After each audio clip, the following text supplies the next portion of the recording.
There's a new phrase coming out of Washington: Shield of Americas.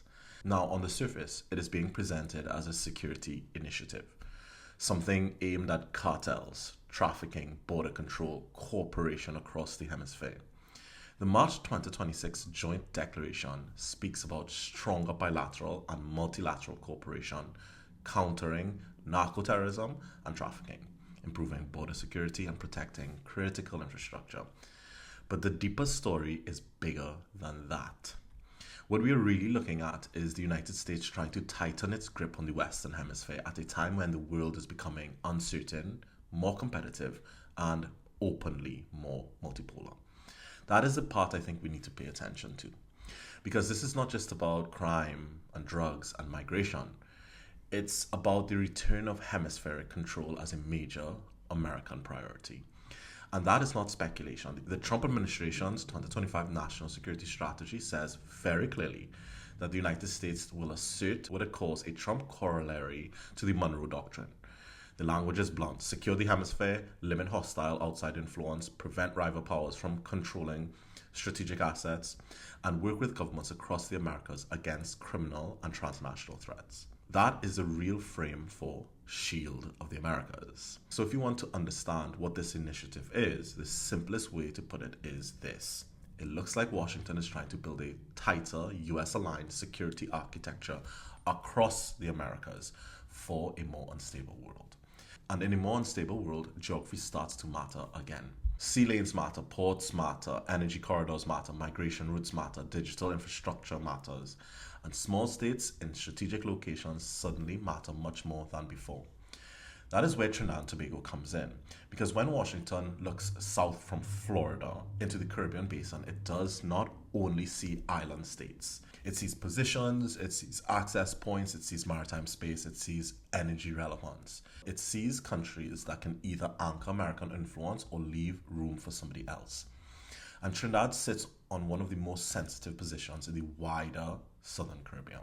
We are near Venezuela. We are near Guyana's rising energy space. We sit along important maritime routes. We have ports, we have offshore energy infrastructure. And we're in a part of the hemisphere where security, energy, and migration and great power competition are starting to overlap more and more.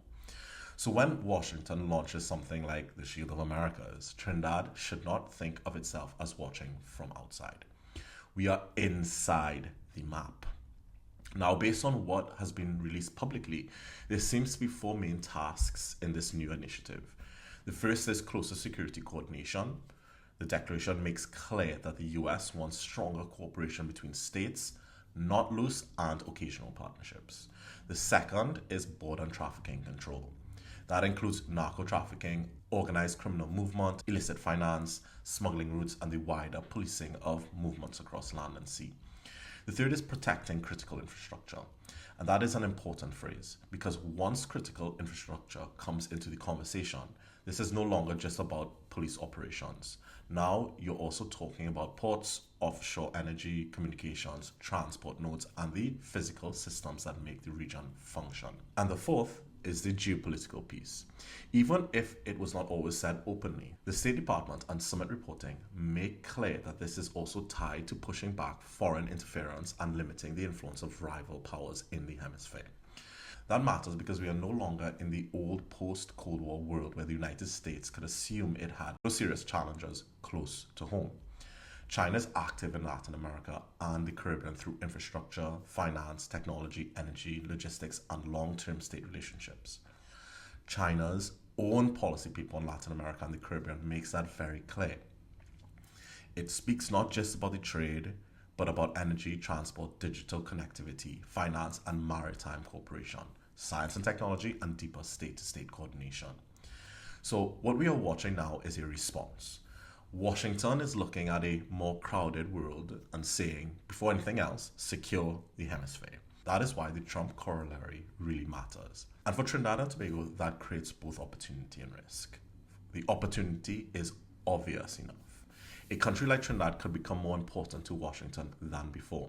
Not because we are large, but because we are useful. Useful as a maritime partner, useful as a logistics point, useful as an energy state, useful as a stable English-speaking democracy in a strategic part of the Caribbean. And usefulness can bring real gains. It can bring surveillance support, it can bring intelligence cooperation, it can bring infrastructure protection, it can bring military and coast guard training, it can bring diplomatic attention, it can even bring economic and energy leverage if Port of Spain plays it properly. But the risk is just as real because small states can become strategically useful without becoming strategically secure. That is the trap.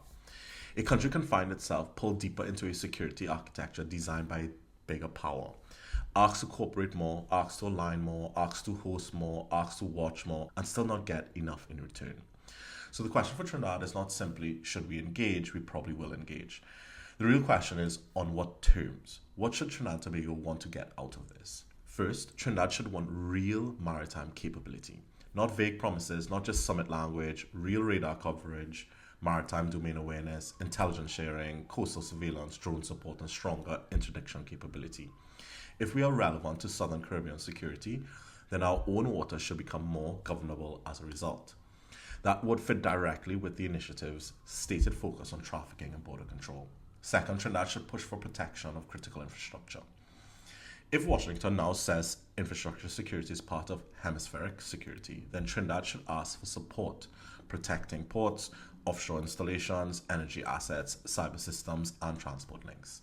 That is not an extra, that should be part of the bargain. Third, Trinidad should try to turn this into economic value.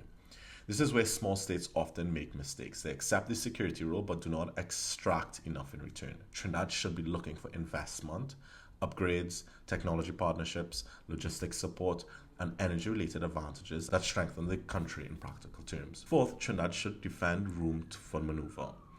This is especially important in a multipolar world. Small states survive by being smart, flexible, and clear about their own interests. Trinidad should not drift into a role where it becomes simply an operational point in somebody else's doctrine. And that to me is the real issue here.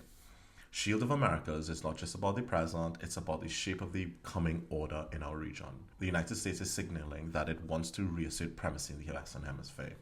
It wants the Caribbean, Central America, and Latin America tied more closely into an America-led strategic framework. That is what the Trump Corollary points to. For Trinidad and Tobago, that means we are entering a period where our location gives us more relevance, but also more exposure. So my own view is this. Trinidad should engage, but it should engage with clear eyes. Take the cooperation, but ask for assets. Take the alignment, but ask for infrastructure. Take the partnership, but ask for economic value. And above all, do not confuse being useful with being protected. Because in a more uncertain multipolar world, the real challenge for us is not avoiding the game.